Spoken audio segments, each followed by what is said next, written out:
अस्सलाम वालेकुम या अली मदद जी सिंह जी रहबर सिंह साईं जीएम सैयद। उम्मीद आहे सब बार खुश हूंदा ऐं जाते हुजो खुश हुजो।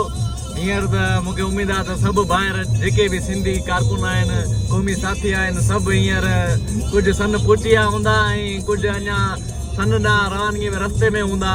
जीअं त असां बि हींअर सन वञी रहिया आहियूं ऐं मां जो दोस्तनि खे ॿुधाए छॾियां त असां बि सन ॾांहुं प्रोग्राम कयो आहे ऐं साईं जीएम सैयद वटि हाज़िरी भरींदासीं ऐं साईं खे दिलि जी गहराइनि सां बेटा पेश कंदासीं ऐं सुख सलाम पेश कंदासीं ऐं हीअ संगत असां सां गॾु आहे। जीअं बि दोस्त खे मुलाक़ात करणी आहे ऐं जीअं बि दोस्त खे माना दिली ख्वाहिश आहे मिलण जो ऐं उते असां सां मिली था सघनि ऐं सॼी सिंधी क़ौम खे मां साईं जीएम सैयद रहबर जूं दिलि जी गहराइनि सां मुबारकबाद पेश थो कयां। जाते हुजो ख़ुशि हुजो।